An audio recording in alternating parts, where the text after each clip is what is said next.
कबीर साहब ने एक बहुत अच्छा दोहा कहा है। पोथी पढ़ी पढ़ी जग मुआ, पंडित हुआ न कोई। ढाई अक्षर प्रेम का, पढ़े सो पंडित हो। ढाई अक्षर प्रेम का पाठ पढ़ो, प्रेम से जीना सीखो, प्रेम से भर जाओ, प्रेम में डूब जाओ, प्रेम को पहचानना भी सीखो। प्रेम शब्दों से वर्णन नहीं हो सकता है, प्रेम तो अंदर का विषय है। प्रेम आपके कर्तव्यों से झलकने लग जाता है। जिसको प्रेम होता हो कहे कहाँ पाता हमें कैसा प्रेम है, कितना प्रेम है, क्या दिखाएगा खोल कर। हनुमान जी से राम ने पूछा, हनुमान तेरे को मुझसे कितना प्रेम है? तो कुछ बोल नहीं सके हनुमान। लक्ष्मण ने कहा बोलो ना। बोले प्रेम बोल बंद कर देता है। जब तक प्रेम थोड़ा थोड़ा होता है तब तक तो बहुत बोलना होता है। प्रेम पूर्ण हो जाता है, बोल बंद हो जाता है। बोले फिर कैसे पता चले? तो उन्होंने अपना सीना फाड़ कर दिखाया कि आप तो यहां बैठे हो और क्या पता चले। हृदय में हो प्रभु। तब राम के आंसू आ गए कि अरे हम भगवान होकर भी इतना नहीं जानते थे। ऐसे कितने भक्तों के हृदय में गुरु बैठे हुए। गुरु को भी पता नहीं चलता, कभी कभी उसके कृत्य देखकर पता चलता है ये है महान भक्त। कनाडा में एक भक्त रहते हैं, उनको पधरौनी करना था गुजरात में। तो संतों से किसी से बात हुई तो संतों ने बताया ये व्यवस्था। तो उन्होंने फिर हमको फोन किया कनाडा से। वो ये संत लोग जो व्यवस्था बताए है तो कुछ भी नहीं बताया इन्होंने। हम तो आपके लिए जान दे देना चाहते हैं। हमने कहा तुम जान दे देना चाहते हो, हम जान ही नहीं पाते। तुम क्या इतनी बड़ी भक्ति?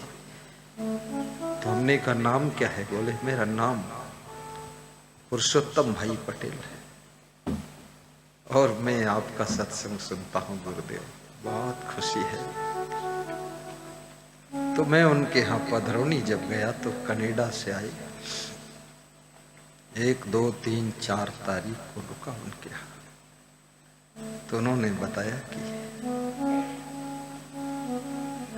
मैं कनाडा रहता हूँ, बहुत बड़ा मेरा बिजनेस है, अरबों खरबों का मामला है, कोई कमी नहीं। बस मन में जो दुख था वो सत्संग से मिट गया है। इसलिए पैसे की तो बात ही नहीं, हम जान दे देना चाहते हैं। तो हमने कहा जान ले लेंगे तो भक्ति कैसे करोगे? बोले लो ना लो पर हम देना चाहते हैं। तो हमने कहा अरे पुरुषोत्तम, फिर रोने लगे, वो बहुत रोने लगे। मैं उनके यहाँ 4 दिन रुका। उन्होंने कहा अयोध्या में गुरुदेव आश्रम बनाओगे, एक बड़ा कमरा में बना दूंगा वहां 10 लाख का, और यहां से जाओगे तो आपको दक्षिणा भी दूंगा, मैं कम से कम कुछ तो दूंगा ही। तो मैंने सोचा 2, 5, 10 हजार दे देगा, क्योंकि अपन तो उतने में भी खुश हैं। आम ना मिले, आम की गुठली देख ले, उसी में खुश है। तो उसने जब चले हम तो कहा कि बस ये सौंप रहा हूं, ये भी धर्म प्रचार में लगा देना। रोज सत्संग करते हो, 1.25 लाख दक्षिणा दिया। तो हमने कहा कुछ ज्यादा है क्या? बोले ज्यादा नहीं है और देंगे। उनका मित्र था आया, बोले 11 लाख की राशि अयोध्या आश्रम के लिए, और मैं इनका दोस्त हूँ, बचपन में खेलता था, तुम्हारे बारे में बताते थे, मैं बड़ा खुश होता था। और ये और मैं अब आपको पकड़ लिया हूँ, छोड़ूंगा ही नहीं। पूरा गुजरात में आपको पूरा हेल्प करूंगा। बोले गुरुदेव गुजराती बोलना सीख लो तो गुजरात के अंदर तुम घुस जाओगे, सब पसंद करेंगे, क्योंकि तुम हंसाते हो और गुजराती लोगों को हंसी बहुत कम आती है, बड़ा टेंशन में रहते हैं। घर घर में शुगर है, फैक्ट्री तो नहीं लेकिन शुगर बीमारी है। तो आप थोड़ा सा गुजराती सीखो। बहुत प्रेम किया इस पीएम पटेल। ऐसे यहां भी भक्त बैठे हैं जो गुरुदेव के लिए जान भी हाजिर है तुम्हारे लिए। बहुत से भक्त मुझसे बोलते हैं कि मेरी उम्र भी आपको लगे और आप ऐसे स्वस्थ रहें, हंसते हंसाते सत्संग करते रहें। हम 2-4 साल पहले मर जाएं कोई बात नहीं, लेकिन तुम थोड़ा लंबे समय तक लोगों का कल्याण करो, ऐसा भाव। और याद रखना, अच्छे लोग जब स्वस्थ रहते हैं, लंबे समय तक जीवन जीते हैं, तो समाज को एक नई दिशा प्राप्त होती है। और कोई महान संत जब लंबी जिंदगी को प्राप्त करता है, विशाल देव भी 100 साल के करीब गए थे, पूज्य श्री क्षमा देव जी 101 साल तक गए थे, प्रेम देव भी लगभग 85-90 तक गए थे, कृष्ण भगवान 120 तक जिए थे। और मैं तो कहता हूं, फूल जितने दिन अधिक खिला रहेगा, लोगों को खुशबू देगा, वायुमंडल को शुद्ध करेगा, और कांटे जितने दिन बिखरे रहेंगे, लगे रहेंगे, और चुभने के अलावा कोई काम नहीं करेंगे। इसलिए फूल जैसी जिंदगी जिनकी है, वो लंबी जिंदगी को प्राप्त हो। आयुष्मान भव, बुद्धिमान भव, धनवान भव, चरित्रवान भव का आशीर्वाद व्यास गादी प्रदान करती है। और पाए मनोस्तन वृथा न करो, अपने जीवन के एक एक क्षण का प्रयोग करो। जिंदगी का क्षण, लिया हुआ प्रण, आंख में पड़ा हुआ धूल का कण, सावधान रहना चाहिए। आंख में एक भी कण पड़ जाए दर्द होता है। जिंदगी का क्षण खो जाए, चिंता ही नहीं कर रहे हो तुम, उसकी चिंता करो। और लिया हुआ प्रण टूटने न पाए। प्रण प्रतिज्ञा संकल्प सोच समझ कर लीजिए, लेकिन अपने संकल्पों को पूरा करने के लिए आप साधु बन गए, आपने प्रतिज्ञा ले ली हम साधु बनेंगे, साधु रहेंगे, अचला लंगोटी पहन लिया, पगड़ी बांध लिया, तो यह आपकी प्रतिज्ञा कब पूरी होगी, कैसे पूरी होगी? गुरु की आज्ञा में रहोगे तो प्रतिज्ञा पूरी हो जाएगी, और आज्ञा का उल्लंघन करोगे तो आपकी प्रतिज्ञा टूट सकती है, टूट सकती है। और जब तुम कोई प्रण लेते हो, तो जब प्राणों से उस प्रण को पूरा करने के लिए प्राण और प्रण एक साथ जुड़ा हुआ है, प्राणों की ताकत लगा दो, प्रण पूरा करो। और जब तुम प्रण ले लेते हो, तुम्हारे भीतर की सोई हुई शक्तियां जागृत होती है। तुम अनंत शक्ति के खजाना हो। तुम केवल कांस्टेबल बनने की सामर्थ्य नहीं रखते हो, फट से सब इंस्पेक्टर बन सकते हो, डीएसपी बन सकते हो, सीओ बन सकते हो, लेकिन आपके अंदर प्रण और प्रतिज्ञा होना चाहिए।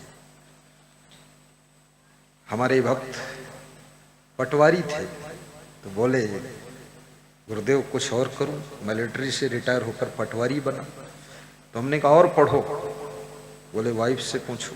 वाइफ ने कहा ये पटवारी की लिखा पढ़ी मैं कर दूंगी, ये पढ़ाई करें। प्रण ले लिया उसने गुरु के पांव पकड़कर।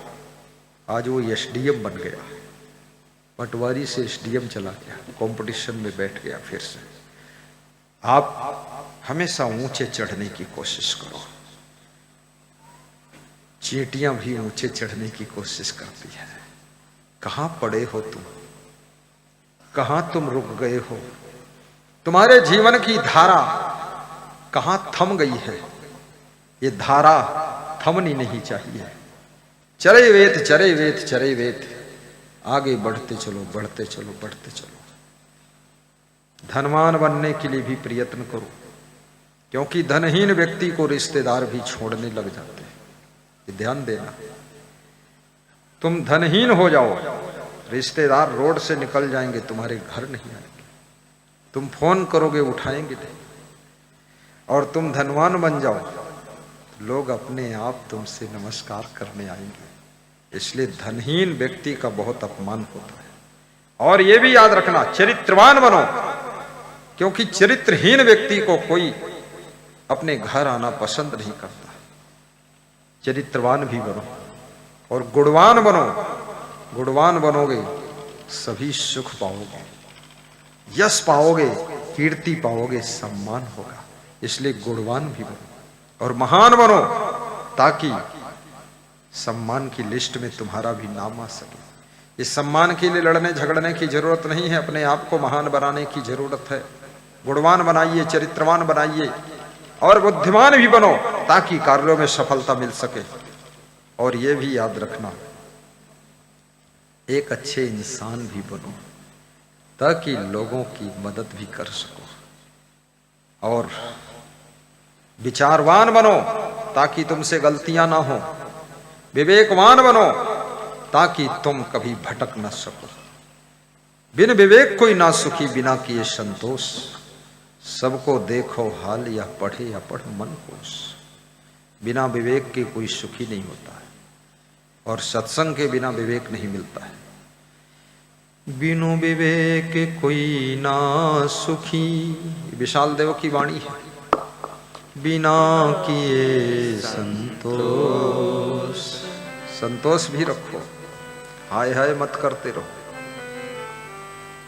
रोटी खाइए मुस्कराइए, पूड़ी खाइए मुस्कराइए, हलवा खाइए तो भी मुस्कराइए, और खिचड़ी खाइए तो खुश हो जाइए कि खिचड़ी पेट के रोग खत्म करती है।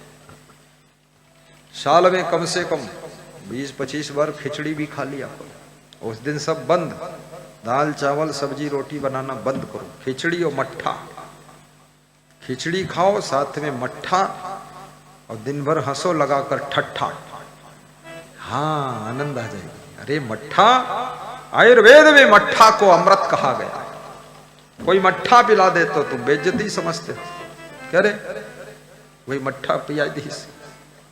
चाय से लाख गुना अच्छा मट्ठा है, कॉफी से 1000 गुना अच्छा मट्ठा है, दूध से 1000 गुना अच्छा मट्ठा है, और घी से 1000 गुना अच्छा मट्ठा है।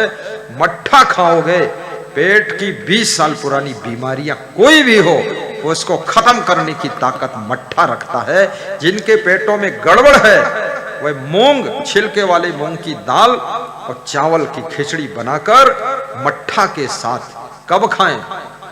शाम को नहीं, सुबह खाइए। सुबह कब? 6 बजे नहीं, 10 बजे के करीब खाइए। 1 महीना खा लीजिए, फिर मेरे पास आइए। डॉक्टर बैठकर रोएगा कि सब दवाखाना बंद कैसे हुआ। बता देना गुरुजी ने मट्ठा खिला दिया, क्या करें। खिचड़ी और मट्ठा बहुत फायदा करेगा। लेकिन ऐसा भी नहीं कि दिन भर वह खाते रहो तो वही से रोग हो, डॉक्टरों फेल हो जाए, वो हमें कहियो का बता देना। एक ही टाइम खाना है, हाँ बस। ज़्यादा से ज़्यादा 10 दिन खा लो, 15 दिन खा लो, फिर बीच में थोड़ा और चीज़ें खाइए। स्वस्थ रहो, थोड़ा पैदल भी चलो,